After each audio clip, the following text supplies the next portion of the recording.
వ్యక్తిగత పద్ధతులేంటి ఆయన ఇష్టమే, కానీ మనం అంతకంతకు వెనక్కి వెళ్ళి వివాదాలు తవ్వుకోవడం వల్ల పెద్ద ఉపయోగం లేదు.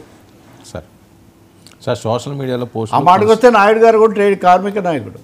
అందుకని నేను అభినందన సభలో చెప్పాను, tea for TV, tea for trade union, tea for Telugu Desam, tea for అని, కాబట్టి టీ ఫర్ తిరుపతి అని.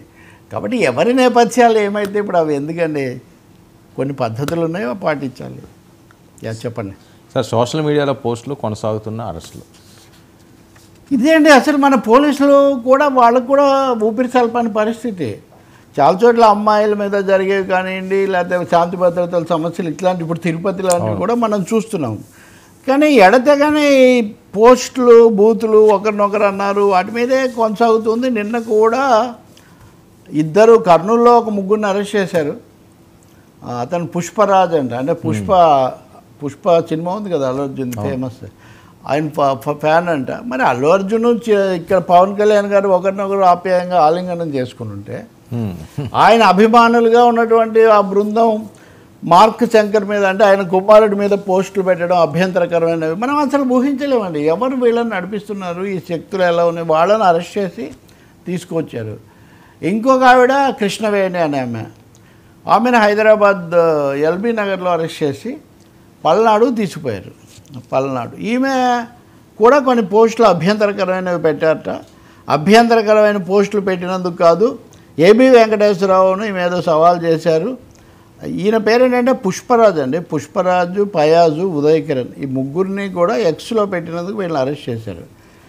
ఈయన అల్లు అర్జున్కు వీరాభిమాని అని గుంటూరు ఎస్పీ సతీష్ కుమార్ మీడియాకు వివరించారు.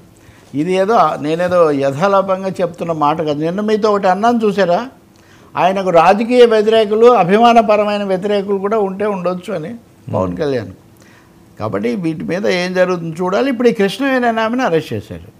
చేస్తే ఈమె ఏబీ వెంకటేశ్వరరావును సవాల్ చేశారు. చేసినందుకు ఆమెను అరెస్ట్ చేశారు, కానీ ఆమె ఏం లేదని వైసీపీ వాళ్ళు చెప్తున్నారు. తమాషా ఏమంటే ఇప్పుడు ఆమె అరెస్ట్ చేసిన చోట అందరు వైసీపీ వాళ్ళు పరామర్శించడానికి వస్తున్నారు సార్, వద్దంటే ఆగడం లేదంట. అందుకని పోలీసులు స్టేషన్కు తాళం వేశారు. ఇది క్యాండిడేట్కు సెల్లుకు కాదు, స్టేషన్కు బయట తాళం వేశారు. ఇంకెవరు రావడానికి వీలు లేదని. అంటే ఆంధ్రప్రదేశ్లో ఇంకా ఇది కాక ఇంకా 2 ఉన్నాయి. కానీ ఇంత చేస్తుంటే ఏబీ వెంకటేశ్వరరావు కోసం వీళ్ళు చేశారు అని వీళ్ళు ఆరోపిస్తున్నారు. కానీ నిన్న ఏబీ వెంకటేశ్వరరావు ఇచ్చిన ఇంటర్వ్యూ చూస్తే ఒక చోట అసలు ఈ మీడియా నన్ను తొక్కేస్తుంది, ఆ మాట వాడలేదు. కానీ అంతకుముందు మీకు పతాక శీర్షికలు ఇచ్చారు, మీరు రాజకీయాల్లోకి వస్తానన్న తర్వాత వాళ్ళే మీకు ఎందుకు ప్రచారం ఇవ్వడం లేదు. 99 ఇంటర్వ్యూ చేసింది అనుకోండి, ఎందుకు ప్రచారం ఇవ్వడం లేదు అంటే ఇలా జరుగుతుందని నాకు ముందే తెలుసు అని కూడా ఆయన చెప్తున్నారు. ఈ సోషల్ సైకోలందరినీ నేను 15 రోజుల్లో చేస్తాను ఏదో చెప్తున్నారు.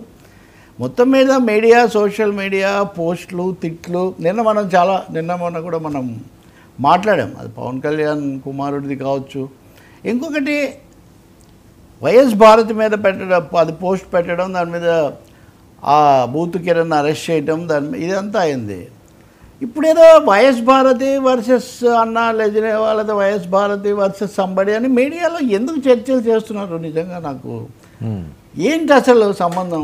ఇప్పుడు ఆమె మీద రాజకీయ విమర్శలు ఉండొచ్చు, లేదా ఆమె కంపెనీలకు చైర్మన్ కాబట్టి కేసులు ఉండొచ్చు, వాటిని ఆ విధంగా ఎదుర్కోవచ్చు. లేదా సునీత భారతికి కుటుంబపరమైనవి ఉండొచ్చు.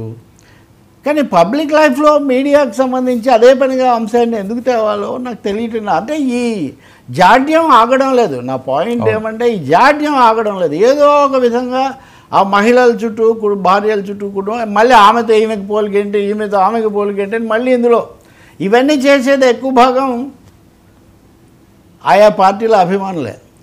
కుటుంబాలు అయితే ఇప్పటికేమీ పెద్దగా మాట్లాడట్లేదు. చంద్రబాబు లాంటి కొంచెం పెద్దరికంగా ఇవి వద్దంటున్నారు.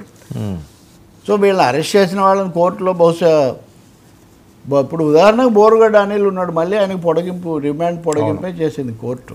సో న్యాయస్థానాలు చూసుకుంటాయి. ఇప్పటికైనా కానీ ఏదో ఒక విధంగా అటు తిప్పి ఇటు తిప్పి వెనక్కు తీసిపోయే పరిస్థితి నుంచి బయటికి రావాల్సిన అవసరం ఉంది.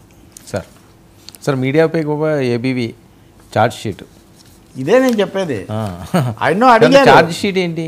ఛార్జ్ అని నేనన్నా సార్. అదే ఆయన పోలీస్ అధికారి కదా, ఓకే ఓకే పోలీస్ అధికారి కదా, ఆరోపణ చేస్తున్నాడు తీవ్రంగా. పైగా నాకు ఇది జరుగుతుందని తెలుసు, వాళ్ళు ఇవ్వరని కూడా నాకు తెలుసు. అయినా కానీ నాకు సోషల్ మీడియా లేకపోతే అసలు నా రాజకీయ ప్రవేశం సాధ్యమైండేది. అంటే ఎంత మాట చూడండి, అది సోషల్ మీడియా ఉంది కాబట్టి నేను రాజకీయాల్లోకి నా పోటీ వాడు ధైర్యంగా రాగలిగాడు. కానీ మీడియా అయితే అంటే ఏంటిది?